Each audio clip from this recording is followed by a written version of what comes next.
Assalamualaikum.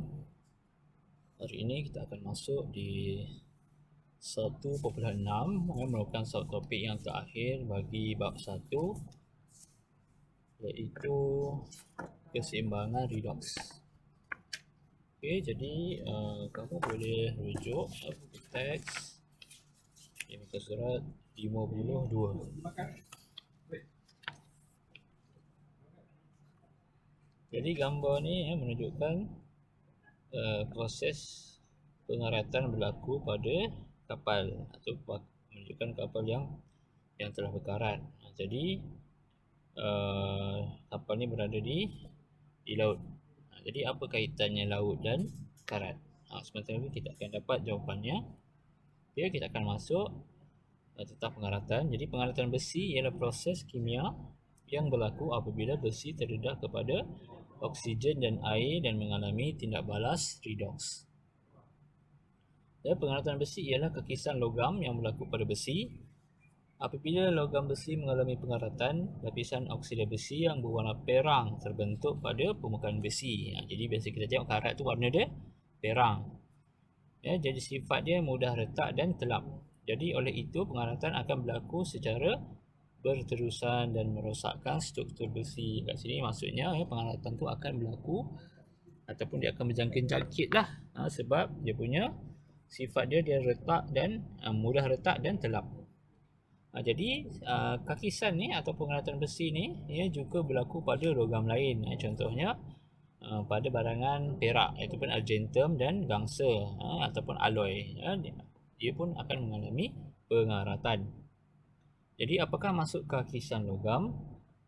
Kakisan logam ialah tindak balas redox, iaitu logam dioksidakan secara spontan apabila atom logam membebaskan elektron membentuk ion logam. Jadi kalau kamu tengok kat sini ada dia punya persamaan setengah dia. Okey, kalau kamu tengok kat sini dia ada logam kan. Logam akan membebaskan elektron untuk menghasilkan satu ion logam. Jadi semakin elektropositif suatu logam, semakin mudah logam terkakis. Contohnya kita tengok pada segi kereaktifan logam tu, logam besi akan lebih cepat terkakis ataupun berkarat daripada logam kuprum. Sebab apa?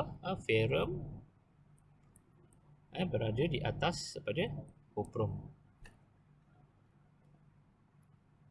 Okey, seterusnya kita boleh rujuk di eksperimen 1D muka surat 52. Eksperimen ini adalah berkenaan tentang kakisan logam yang berlaku pada kuprum dan besi. Jadi kita akan tengok bagaimana proses ini terjadi. Jadi tujuan eksperimen adalah mengkaji kakisan logam yang berlaku pada kuprum dan besi. Okey, ada dua logam yang kita gunakan untuk mengkaji kakisan. Okey, pernyataan masalah dia, adakah kakisan logam dapat berlaku pada kuprum dan besi?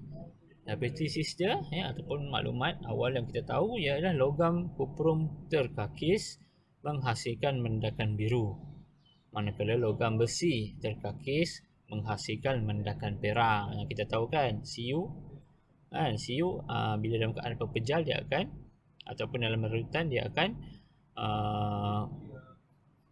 berwarna biru. Okey, maksud dia terkakis lah. Dan logam besi pun kita biasanya besi dia akan berwarna perang kan. Okay, jadi pemboleh ubah yang pertama ada dimanipulasikan, iaitu logam besi dan kuprum. Okay, yang bergerak balas adalah kehadiran mendakan biru dan perang. Biru bagi kuprum dan perang bagi besi. Seterusnya pemboleh ubah yang dimalarkan adalah larutan garam. Jadi bahannya adalah 20 cm dawai kuprum, 20 cm dawai besi, larutan natrium klorida NaCl 0.5 mol di M-3, larutan kalium klorida KCl 0.05 mol di M-3 dan larutan natrium hidroksida NaOH 0.5 mol di M-3. Okey, radas dia adalah tabung uji, rak tabung uji, kertas pasir, bika, tunggu kaki 3, kasar dawai dan juga penurun bansa. Jadi kita pada radas dia ada proses pemanasan kan, sebab ada penurun bansa. Okey, jadi prosedur yang pertama, gosok dawai kuprum dan besi dengan menggunakan kertas pasir. Okey, untuk membuang benda-benda asing yang ada pada dawai besi dan juga kuprum. Okey, yang kedua, gulung dawai kuprum dan besi sebelum dimasukkan ke dalam 2 tabung uji berasingan. Kalau kau lihat kat sini dalam keadaan yang gulung. Okey, yang ketiga, tambah 12 cm padu larutan natrium klorida 0.5 mol Dm-3, 6 cm larutan kalium klorida 0.05 mol Dm-3 dan 2 cm padu larutan natrium hidroksida NaOH 0.5 mol Dm-3 ke dalam bikar, ya, dalam sebuah bikar dan campurkan, panaskan. Maksudnya ada 3 bahan yang kita campurkan dalam ni, kemudian kita panaskan. Okey, yang keempat, tuang larut campuran ini ke dalam tabung uji sehingga menutupi logam seperti dalam rajah 1/4. Nampak? Dia kena sampai semua direndamkan. Okey, yang kelima, letakkan kedua-dua tabung uji di atas rak tabung uji dan biarkan selama 3 hari dan rekodkan pemerhatian. Okey, jadi kita akan tengok, kalau kita buat eksperimen, kita tengok pemerhatiannya. Kalau dalam perbincangan ni, kita terus bincang apa yang berlaku pada eksperimen ini.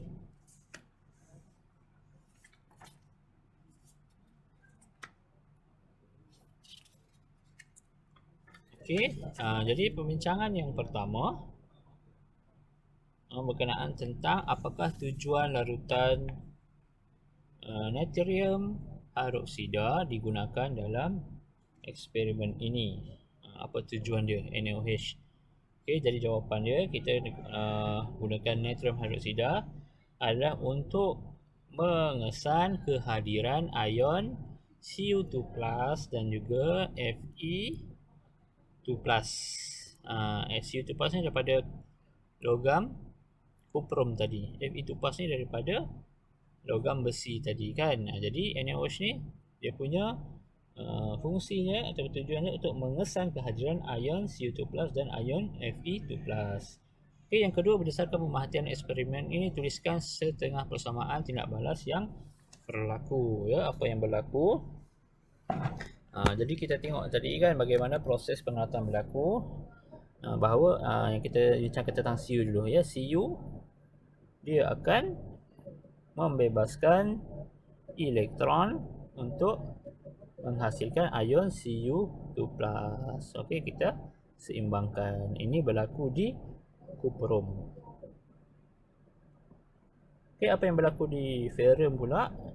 Okey, atom ferrum tadi, ya, dia akan membebaskan elektron untuk menghasilkan ion ferrum 2. Okey, kita seimbangkan dia punya persamaan setengah.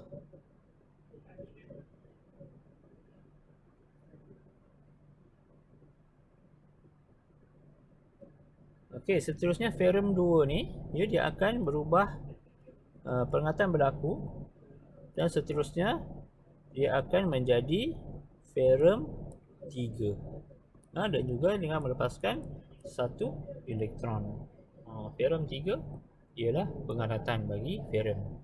Okey, seterusnya yang ketiga, apakah kesimpulan eksperimen ini? Kesimpulannya ialah pakisan logam berlaku apabila logam membebaskan elektron membentuk ion logam. Nampak ni kan, kesan berlaku apabila logam, atom logam ni, 2 atom logam ni, okey, membebaskan elektron untuk menghasilkan ion logam, seperti yang kita dah bincangkan di mula-mula persamaan am dia yang ini. Okey. Okey, seterusnya kita akan masuk kepada pengalatan besi sebagai tindak balas redox. Jadi pengalatan besi berlaku apabila besi terkakis akibat kehadiran apa? Bincangan kehadiran air dan oksigen. Pengalatan besi ia tindak balas redox apabila oksigen bertindak balas sebagai ejen pengoksidaan. Jadi dalam tindak balas ini, oksigen bertindak sebagai ejen pengoksidaan dan juga besi bertindak sebagai ejen penurunan. Jadi kita rujuk kepada rajah 1.41 menunjukkan mekanisme pengaratan berlaku. Jadi dalam rajah ni apabila besi ni, okey ni besi. Okey, besi ni bersentuh dengan air dan terdedah kepada oksigen, sel kimia ringkas akan terbentuk. Jadi kita akan bincangkan satu persatu step dia bagaimana pengaratan terjadi. Okey, pada yang pertama permukaan besi di bahagian tengah. Okey, kita rujuk pada yang pertama ni. Permukaan besi di bahagian tengah titisan air berkepekatan oksigen yang lebih rendah. Jadi O2 kat sini dia rendah kepekatan dia menjadi anode. Jadi yang satu ni adalah anode, bertindak sebagai terminal anode ataupun terminal negatif. Jadi atom ferrum ni, besi ni ferrum lah.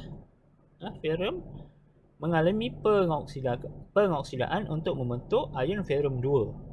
Jadi kat sini ferrum akan jadi ferrum Fe2+. Untuk membentuk ion ferrum 2 setengah persamaan pada anode. Jadi kat sini dia tunjukkan persamaan pada anode. Anode adalah di bahagian tengah, iaitu mempunyai kepekatan oksigen yang rendah. Okey, seterusnya apa berlaku di nombor 2? Apa berlaku di sini? Elektron mengalir melalui besi kepada hujung titisan air, iaitu kepekatan oksigen lebih tinggi. Jadi elektron ni pergi ke sini. Kat sini O2 dia lebih tinggi daripada nombor 1 ni. Permukaan besi di bahagian ini menjadi katot.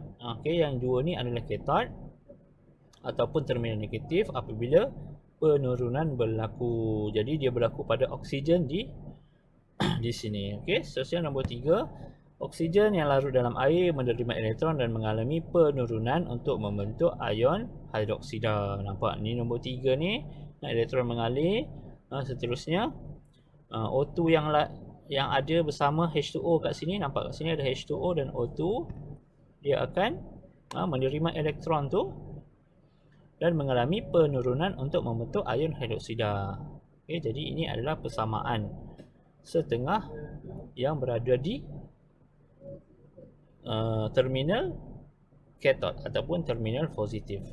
O2 tadi akan bercampur dengan air tadi, akan menerima elektron tadi. Elektron diterima daripada nombor 1 tadi di sini kan, elektron, dan menghasilkan 4 OH. Okey, seterusnya yang keempat, ion ferrum 2 dihasilkan bertindak balas dengan ion hidroksida OH- untuk membentuk ferrum 2 hidroksida. Nampak tadi kat sini yang pertama tadi ada terhasilnya Fe2+. Jadi Fe2+ ni akan bergabung dengan 4 OH tadi. Okey, jadi terhasillah ferrum 2 hidroksida. Jadi ion ferrum 2 ni berwarna hijau. Tapi kalau kita tengok pengaratan tu warna perang. Jadi macam mana berlaku? Kerana ferrum 2 hidroksida mengalami pengoksidaan berterusan. Maksudnya perang ataupun karat tu ataupun ferrum 2 hidroksida tu hanya akan berlaku dan dengan mengambil masa yang selama beberapa hari kan, ataupun beberapa ketika. Jadi proses pengoksidaan berlaku jadi oleh oksigen tadi yang terdedah pada oksigen, dia akan membentuk ferrum 3. Jadi ferrum 3 oksida terhidrat inilah baru karat. Jadi inilah hasilnya tadi Fe2+ tambah OH tadi FeOH2. Okey, jadi FeOH2 ni dia akan dioksidakan ataupun berlaku pengoksidaan di udara, seterusnya akan menjadi karat. Inilah karat. Okey, jadi kat sini kalau ada X. X ni nilai dia adalah berbagai, sebagai dia adalah dikira sebagai integer. Okey, seterusnya ferrum 3 oksida ataupun karat tadi dia rapuh. Dia rapuh kan, dia telap pada dan tidak mendekat. Jadi bila karat berlaku di sini, maksudnya air dan oksigen akan meresap masuk. H2O dan O2 ni akan meresap masuk ke dalam logam besi dan berada di bawahnya, dan besi akan mengalami pengaratan yang berterusan. Maksudnya dia akan makan di sini sampai berlaku karat. Okey, pengaratan besi berlaku lebih cepat dengan kehadiran asid ataupun garam. Kerana bahan-bahan ini melarut dalam air, larutan ini menjadi elektrolit yang baik. Elektrolit akan meningkatkan kekondisian arus elektrik bagi air. Jadi kawasan-kawasan di tepi pantai, kalau kita tengok pagar-pagar dia lebih mudah berkarat sebab kat situ ada air laut. Okey, jadi besi dalam bentuk keluli digunakan meluas dalam bahan binaan. Contohnya dalam kenderaan, dalam jambatan, dalam pembangunan, dalam juga landasan kereta api. Jadi pengaratan ni menyebabkan struktur besi menjadi lemah. Jadi apakah cara-cara untuk kita mengatasi pengaratan ini daripada berlaku dengan cepat? Okey, jadi seterusnya kita rujuk pada eksperimen 1E di muka surat 54. Eksperimen ini berkaitan tentang kesan logam lain ke atas pengaratan. Apa maksudnya? Maksudnya dia nak kaji adakah logam lain ni bila kita letak kepada keluli ataupun besi, dia akan berlaku secara cepat ataupun melambatkan pengaratan. Jadi tujuan eksperimen ni adalah mengkaji kesan logam yang bersentuh dengan besi ke atas pengaratan. Jadi besi akan digunakan dalam eksperimen ni. Kita akan gunakan logam lain. Yang kita akan tahu logam tu bila bersentuh dengan besi tu akan cepat berkarat ataupun lambat berkarat. Jadi penyataan masalah dia, bagaimanakah logam yang berbeza bersentuh dengan besi mempengaruhi pengaratan besi. Jadi hipotesis dia, apabila logam yang lebih elektropositif bersentuh dengan paku besi tidak berkarat. Dan apabila logam yang kurang elektropositif dengan paku besi akan berkarat. Maksudnya ferrum. Ferrum besi. Kalau di atas yang lebih elektropositif dia kata tidak berkarat.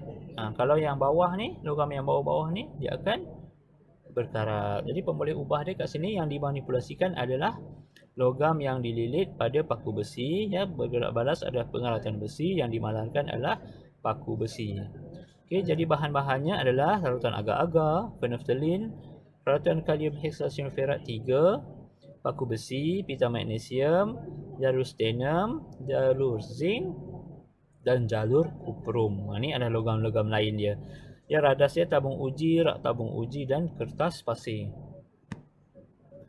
Biasanya prosedur dia, yang pertama labelkan 5 tabung uji P, Q, R, S dan T. Kita sediakan 5 tabung uji. Gosokkan 5 paku besi, gosokkan 5 paku besi, digunakan paku besi ni 5 kali lah sebab ada logam-logam yang kita nak kenakan atas logam tu.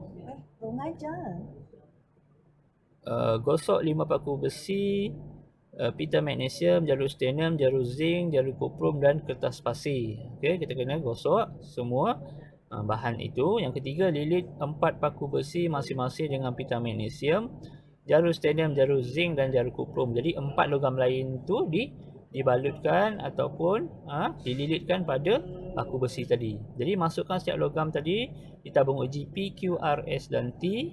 Tapi baru 4. Kan dia ada 5. 5 yang satu lagi paku besi yang tidak dililit. Dimasukkan yang tidak dililit dengan sebarang logam dimasukkan dalam T. Maksudnya P, Q, R, S ni ada logam yang dililit, T tak ada logam. Jadi yang kelima, tuangkan campuran agar-agar panas, larutan kalium hexasulfirat 3 dan phenolphthalein ke dalam setiap tabung uji sehingga paku besi ditenggelamkan sepenuhnya. Ini pentinglah, mesti tenggelam sepenuhnya. Keenam, letakkan semua tabung uji ke dalam rak tabung uji dan biarkan selama sehari dan rekod pemerhatian. Okey, jadi keputusan dia inilah rekodkan pemerhatian ataupun keputusan dia. Jadi dalam eksperimen ini kita akan bincangkan berkenaan tentang soalan-soalan yang terdapat di sini. Yang pertama, apakah fungsi larutan kalium hexasulfirat 3 dan phenolphthalein dalam eksperimen ini? Jadi dia punya fungsinya adalah larutan kalium hexasulfirat 3 digunakan untuk menentusahkan kehadiran ion ferrum 2 dan phenolphthalein mengesan kehadiran OH. Yang hexasulfirat dia nak kesan Fe2+, phenolphthalein nak kesan OH. Okey, yang kedua, terangkan sebab agar-agar digunakan dalam eksperimen ini bukannya air. Jadi jawapan dia, tumpukan biru dan tumpukan merah jambu dapat dilihat dengan jelas dan warnanya tidak bercampur. Sebab itu guna agar-agar. Kalau guna air, akan bercampurlah tumpukan biru dan tumpukan merah jambu tu. Okey, yang ketiga, nyatakan hubungan antara keamatan warna biru dengan kadar pengaratan yang berlaku. Okey, jadi semakin tinggi warna biru, semakin tinggi kadar pengaratan yang berlaku. Okey, seterusnya. Yang keempat, apakah fungsi T? Okey, T adalah sebagai apa? T itu maksudnya T tadi paku besi yang tidak dililitkan apa-apa. Dia adalah sebagai kawalan. Okey. Yang kelima, berdasarkan keputusan eksperimen ini, kelaskan logam yang dapat mencegah pengaratan besi dan logam yang dapat mempercepatkan pengaratan besi. Jadi logam yang mencegah pengaratan besi sudah tentulah ya kedudukannya berada di atas. Jadi MgZn ni adalah yang mencegah pengaratan besi. Jadi Fe, ferrum. Seterusnya yang di bawah tadi adalah stenium kan. Okey, yang di bawah tadi adalah stenium dan juga kuprum. Jadi ini berada di bawah besi. Jadi bawah besi ini adalah yang mempercepatkan proses pengaratan besi. Jadi yang keenam, apakah hubungan elektropositifan suatu logam bersentuhan dengan besi ke atas pengaratan besi? Jadi logam yang lebih elektropositif daripada besi mencegah pengaratan besi, manakala logam yang kurang elektropositif daripada besi meningkatkan kadar pengaratan besi. Okey, yang ketujuh, adakah hipotesis diterima? Jawapannya ia diterima. Sebab apa? Kesimpulannya, apabila logam yang lebih elektropositif bersentuh dengan paku besi tidak berkarat. Manakala logam yang kurang elektropositif bersentuh dengan besi, paku besi berkarat. Okey, jadi Mg atau Zn ni yang lebih elektropositif ni juga kita panggil sebagai logam korban. Okey, sebab dia akan menghalang pengaratan pada besi. Baik, seterusnya, apabila besi bersentuh dengan logam yang lebih elektropositif, kita ulang balik seperti zinc, pengaratan perlahan. Atom zinc akan melepaskan elektron dengan mudah berbanding ferrum. Oleh itu zinc terhakis dan mengalami pengoksidaan. Ini dalam logam korban tadi. Zinc yang akan mengalami pengaratan ataupun dia akan mengalami proses pengoksidaan dan mengalami pengaratan. Jadi elektron yang dibebaskan mengalir melalui besi ke permukaan logam yang terdapat air dan oksigen. Jadi ini adalah pengoksidaan yang berlaku dan ini adalah sama setengah penurunan yang berlaku pada logam lain yang lebih elektropositif. Jadi apabila besi dia bersentuhan dengan logam yang kurang elektropositif tadi seperti plumbum, pengaratan akan menjadi cepat. Sebab apa? Atom ferrum akan kehilangan elektron lalu membentuk ion ferrum 2+. Oleh itu besi berkarat dan dioksidakan. Jadi pengesamaan oksidaan akan berlaku di sini. Fe itu yang akan cepat berkarat sebab dia akan melepaskan elektron untuk membentuk Fe2+. Jadi kesan logam lain ke atas pengaratan adalah seperti berikut. Ini kesimpulan dia. Di sini ada besi, ferrum. Jadi berada di atas besi lebih elektrofizik seperti magnesium, aluminium dan zinc. Dia akan melambatkan proses pengaratan pada besi. Okey, jika dia disentuh dengan besi, sama juga logam yang kurang elektropositif bila bersentuhan dengan besi seperti stenium, plumbum dan kuprum akan mempercepatkan proses pengaratan.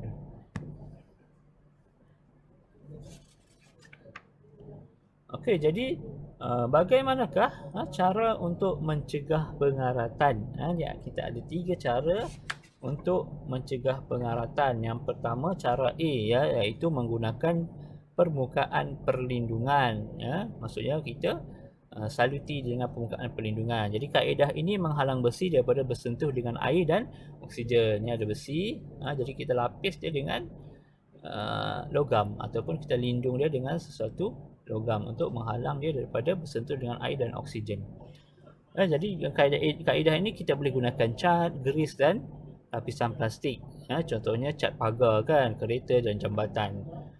Minyak kita boleh guna minyak grease yang pada enjin dan guna lapisan plastik pada pagar dawai. Nampak pagar dawai ni tapi dia halang besi dengan menggunakan plastik.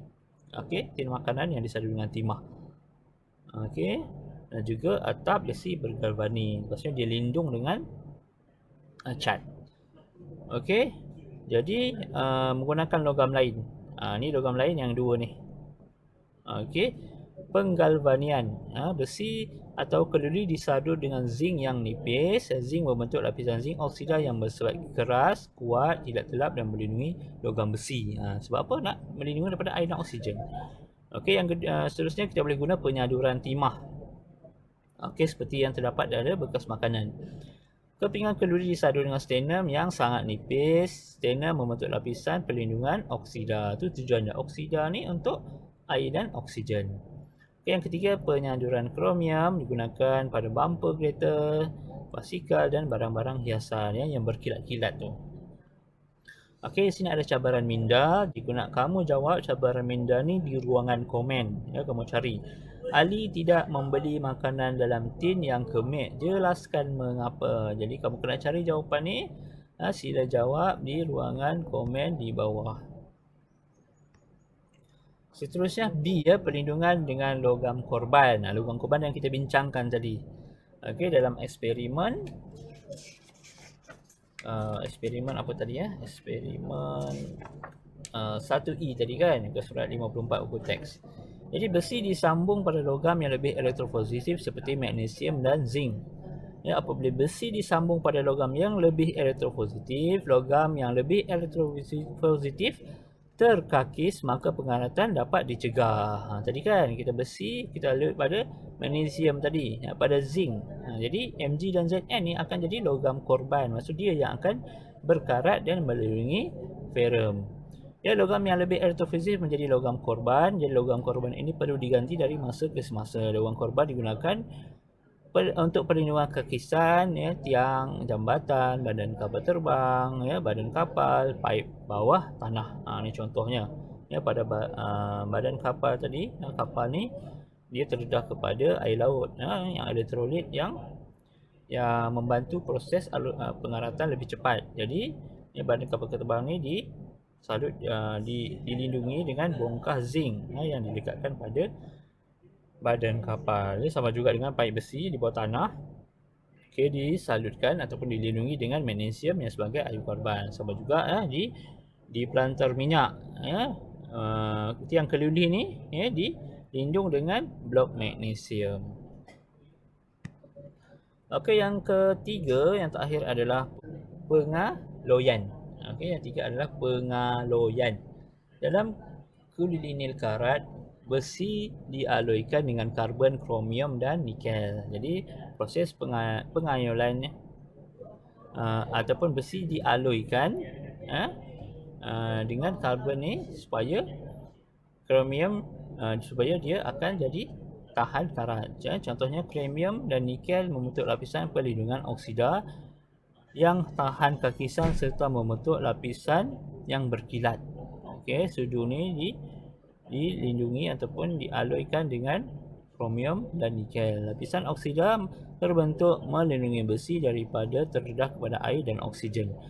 Keadaan ini dapat mencegah pengaratan. Jadi keluli nil karat banyak digunakan dalam alatan pembedahan dan perkakasan dapur. Jadi tujuan dia semua sama, untuk melindungi besi ataupun bahan tu daripada oksigen dan juga air. Sebab bahan inilah yang akan menjadikan proses pengaratan tu ataupun kakisan itu berlaku.